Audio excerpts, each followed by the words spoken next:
Yeah, someone's there anyways. How are you? Better. Better? Better. Jet lag's gone. Jet lag's gone. My rash is still there. So maybe tell people about your rash. She's allergic to us, evidently. So we went to the urgent care today to get drugs. Are you dying? No. Did you think you were dying? Yeah. No, I was just nervous because a new country and different systems and not home, I guess. Yeah, I know I was. My heart rate was through the roof. My blood pressure when I went to Switzerland, but at least you speak the language. Like again, I had a translator there doing it, but when they took me back to the room,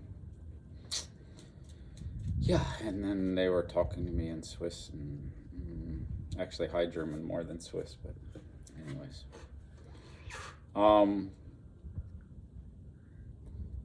So what's U.S. like? Big. Friendly. Like, I feel more open than Switzerland. Like, in Switzerland, everybody is like, what do they think about me? And here's everybody just, hey, how are you doing? I think. Good job, Americans. What's been your favorite part so far? The trail ride. Trail ride? Uh-huh. It was So really cool. if guests come, you would highly recommend that they try to get out on the trail? Yes. Okay. If you're not afraid of cactus or rattlesnakes or scorpions. Have you seen any of those? No. But I'm sure they're under the buckets. Probably not. Maybe once in a while, but don't worry about rattlesnakes and scorpions. But you can go to Cave Creek to the tourist shop and you can get lollipops with a dead scorpion in the middle. I guess you eat the scorpion, I don't know, but for the tourists. Yeah, anything you want to share about the teaching, the horses, what you learned?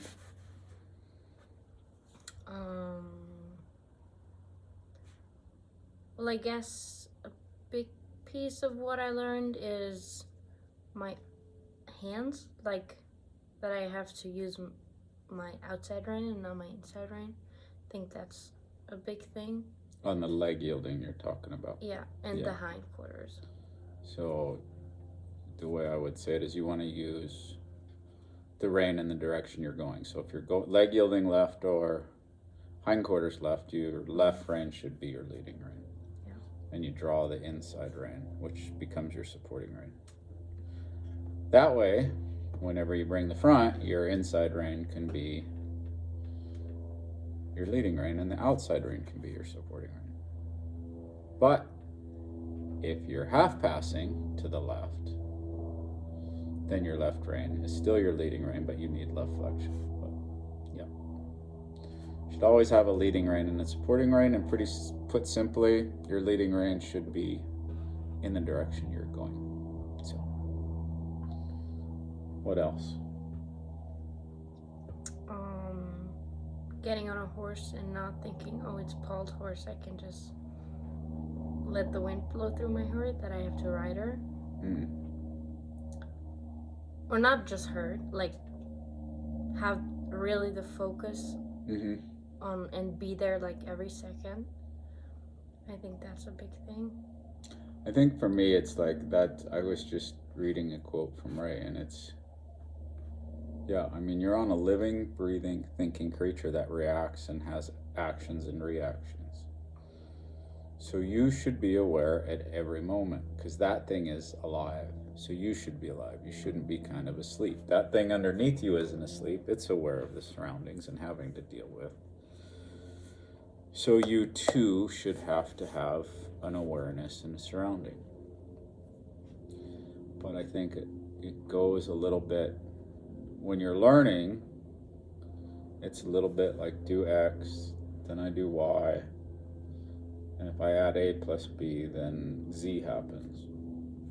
And it's like a formula. But the more you go on, the more it becomes second nature. But vice versa, when we have bad habits sometimes that they've worked, yeah, sometimes those can become like second nature, just kind of going along. But it's, well, like I call it pulling the hind. It's not bad information. If your horse is running off, it's a good thing, can be a good thing. And you don't want to lose that, but it's an infinite puzzle the size of a horse.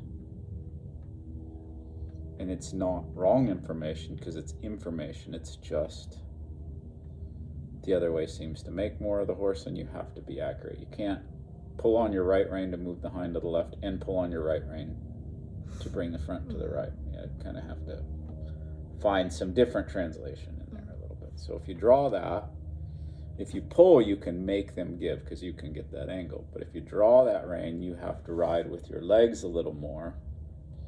That opens the door on the outside. And they have to be soft. You can't draw that head around if they're not soft and if they're not round. Anything else? Like on groundwork, there was same thing, taking the hind. You told me to push on the eye, and I was so confused. Like, it's not that I say I understood it yet, but we're gonna see how it goes today. I always thought we're pushing like through the horse and not on the eye, but I think that's a thing that I have to figure out maybe today. Yeah, and I say the eye, it's the brain, but they can see the eye as the part that can see, so that's why I say the eye. It's giving them rope is another way to say it. If I push on that eye, then I'm giving them some rope so that they can go out. So when I'm driving my horse away, I say I want my horse to go to the end of the rope but not beyond. And if I drive a little too much, then they hit the end of it. So then that's a point where maximum comes in, and then I can bring the front because I don't want them dragging me. So if I push them to the end, at least I got a change and got them away. But then sometimes they go out and we're not happy because it's not far enough, so we ask more. And then maybe they do more, and then we ask more until they say, well, to hell with it, I quit. So, what do you need to work on more, in your opinion? My hands, like the things I just said with the drawing the rein. I think that's a big thing. And then I realized for myself, I use my legs, I think, too often. Like I doll them up. Like when I ask them to walk out, I like. Yeah, that's common. Yeah. I think sometimes, like I say, when I'm in a clinic too, though, it's not your horse and you don't know, you might dull them up a little bit because you're trying to feel, and you don't want to overdo. You don't want to scare the horse, and sometimes it's a fear because it's like, oh, if I do too much, we might go really fast, and I don't really want to go really fast. I don't want to go really high. If I go, that's a lot of life. Bucking is a little more life than I want, so I don't want quite that much life, but a little more life would be nice. But then we don't, because we're asking for too much. It's at 0 to 1. How was church? I love church. Is it different than Europe? Well, it is different, but the church I go to, it's like a youth church, and it's like kind of the same. But like the Sunday adult church, it's really different. A lot of people I know go there like, what? Smoke machines and lights and rock and roll music. Oh my gosh. Yeah, it was really nice. Did you make any connections in horsemanship to the message? Throwing you on the spot a little bit, but like right now, I need to think on that. Okay. I don't know if I made any, just to let you know. A lot of life lessons, you know. as far as sacrifice. So we were talking about Christ's final moments on the cross and it being finished, and it's, to me, it's always an emotional one for sure. It's always hard because really without that moment, Christianity's nothing. So yeah, it was my favorite part. All right, so one thing that I would see, and I'm not rushing, take your time, but hurry when you can. And it's one thing that I see in most interns is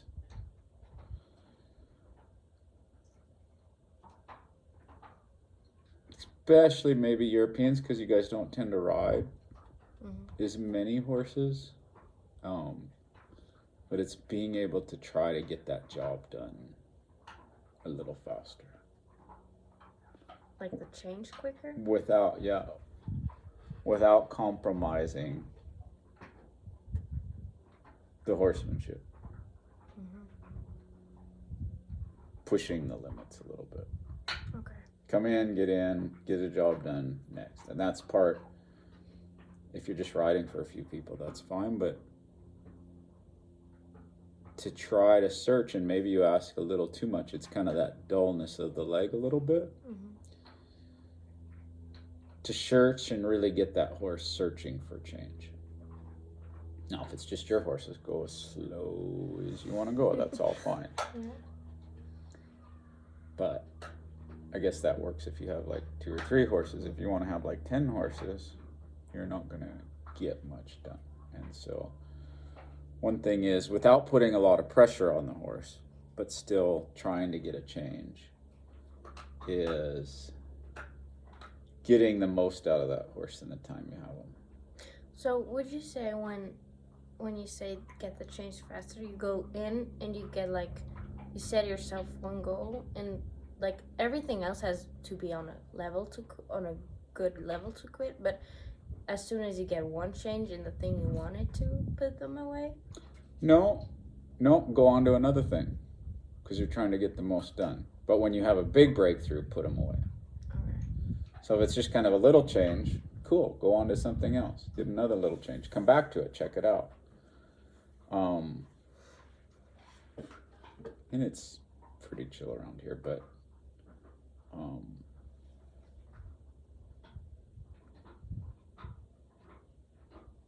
life. Get life. It's an aggression, but not a being aggressive. You know, it's like being quick, you know, transitions. Okay, go, let's trot, being able to adjust. Maybe that's the best way to put it, is being able to adjust all those little things and get a change so you can go on to something else, and get a change so you can go on to something else, rather than waiting to see. And some of that is, I get it, it's just education. It's like, if I could get it faster, I would, but I'm learning too. And when we're learning, it's hard to teach at the same time. And so that becomes hard. But that's kind of, it's, I see it again and again and again, and it's in interns, and it's like, one thing I just heard from intern the other day is like, oh, it's really hard to find time to ride your own. And sometimes you have to start out with your own, or you won't get to them. Or, you know, saddle everything up so that you're ready to go. Let's go move. Have a bunch of them saddled up. But if your horse looks like crap, who's going to pay you to ride their horse? But yet sometimes in life, you got to ride everybody else's horse. And so hopefully their horses look really cool to sell you. If you're going to do that, make sure they look really good. So make sure you get out and people seeing them. And that's one thing that I've been seeing a lot lately that seems to be kind of dying in the horsemanship world a little bit. Not as much in Europe, but people don't have really a goal. When I ask people, oh, what do you want to get done? Oh, I just want to get better. And that's cool, but like, I needed to go doctor cow, so I needed my horse to get better. I might say I just want to get better, but to go out there for the roping competitions, or if you want to do reining or dressage. But that at least has like I have an event, I have a job, I have a task that I need to get my horse better, rather than just like, I want to have prettier flowers in my garden, and I hope by planting flowers I have prettier flowers in my garden. Rather than if you enter like a landscaping competition, I imagine it's going to be a little different the way you go about it or something. I don't know. But that's one thing I see, and just in me too, since my wife got hurt and my surgery and everything else, it's like, that's kind of why I've been talking about, it'd be cool in Switzerland to go to that competition, even if I'm the biggest dork, but you have to be okay kind of about failing, not worry about it. And the more you fail, the better you get. The better you get, the less you fail. But then hopefully you go on so that you challenge yourself, so you have something to look forward to, and you're not just getting stagnant, because anybody can be a big fish in a teeny tiny pond. I can be the best trainer here on the ranch since I'm the only one right now. It's pretty easy. But, when I was doing the colt starting competitions or doing a lot of the demonstrations or things like that, it's a whole different league. So, yeah, I challenge you guys out there. Find something to do. Enter. Go have fun. Be okay not winning, but yeah, don't get it so stagnant, because that's another thing, is then sometimes people in the horsemanship, did you see what they did? Oh my gosh. So bad, horsemanship wise, just terrible. But sometimes you just got to get things done. And yeah, I'm sure people, when they do things bad in the show, they're not real happy about it.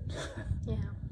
Totally. Some people are oblivious, and then that's a different thing. But some people kind of did what they needed to do to get the job done or win. Like I say, we talk in the buckaroos, rubber horn saddles versus slick horn saddles, and team ropers, cow punchers versus buckaroos. And it's like, yeah, we razz each other, but one thing on the ranch, when the guy saves your life, you don't care what he had. You're just happy he saved your life. So you can still be friends at the end of the day, right? Like, I'd way rather somebody have rubber on their horn and save my life than stand around going, that's not the most appropriate use of horsemanship right now, when the cows are breaking through the fence and running over the top of you.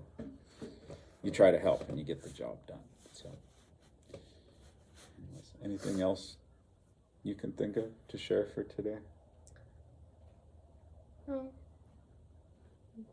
How about you guys? Any other questions you guys have? Make sure you write them in the comments. If not, I guess we'll sign off for today.